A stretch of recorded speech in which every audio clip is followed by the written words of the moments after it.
যারা প্রতিটা দিন কম্পিটিটিভ এক্সামের জন্য প্রিপারেশান নিতে চাইছেন বা কম্পিটিটিভ এক্সামের কোশ্চেন প্র্যাকটিস শেষ পেতে চান, তারা অবশ্যই আমার এই চ্যানেলটি সাবস্ক্রাইব করে রাখুন। চলুন কথা না বাড়িয়ে ভিডিওটা শুরু করা যাক। ফার্স্ট প্রশ্ন, ভারতবর্ষের জাতীয় পতাকার অনুপাত কত? উত্তরটি হলো 3.5। ভারতবর্ষের জাতীয় পতাকার অনুপাত, উত্তরটি হলো 3.5 ভারতবর্ষের জাতীয় পতাকার অনুপাত। নেক্সট প্রশ্ন, ন্যাশনাল সঙ্গ কে লিখেছিলেন? উত্তরটি হলো বঙ্কিমচন্দ্র চ্যাটার্জি লিখেছিলেন ন্যাশনাল সঙ্গকে, উত্তরটি হলো বঙ্কিমচন্দ্র চ্যাটার্জি। নেক্সট প্রশ্ন, কোন দেশটি সূর্যোদয়ের দেশ বলা হয়ে থাকে? উত্তরটি হলো জাপানকে সূর্যোদয়ের দেশ বলা হয়ে থাকে, উত্তরটি হলো জাপানকে সূর্যোদয়ের দেশ বলা হয়ে থাকে।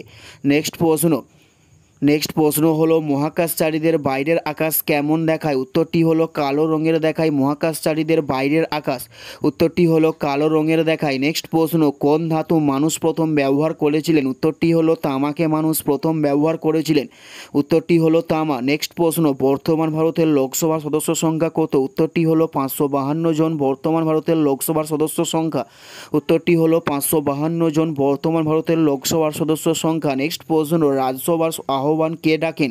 উত্তরটি হলো রাষ্ট্রপতি রাজ্যসভার আহ্বানকে ডাকেন, উত্তরটি হলো রাষ্ট্রপতি রাজ্যসভার আহ্বানকে ডাকেন। নেক্সট প্রশ্ন, পশ্চিমবঙ্গে থেকে লোকসভা সদস্য সংখ্যা কত? উত্তরটি হলো 42 জন পশ্চিমবঙ্গ থেকে লোকসভা সদস্য সংখ্যা, উত্তরটি হলো 42 জন পশ্চিমবঙ্গ থেকে লোকসভা সদস্য সংখ্যা। নেক্সট প্রশ্ন, পশ্চিমবঙ্গ থেকে রাজ্যসভা সদস্য সংখ্যা কত?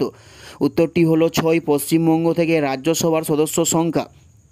নেক্সট প্রশ্ন, পার্লামেন্টের স্থায়ী কক্ষের নামকে কি বলা হয়ে থাকে? উত্তরটি হলো রাজ্যসভা বলা হয় পার্লামেন্টের স্থায়ী কক্ষের নামকে, উত্তরটি হলো রাজ্যসভা। এটাই ছিল এই ভিডিওর লাস্ট প্রশ্ন। আর কোন ধরনের শিক্ষণীয় ভিডিও আপনারা প্রতিদিন দেখতে চান অবশ্যই কমেন্টে লিখে জানাবেন। পুরো ভিডিওটা দেখার জন্য আপনাদের প্রত্যেককে আমাদের ইউটিউবের পক্ষ থেকে রইল অসংখ্য ধন্যবাদ। Thanks for watching.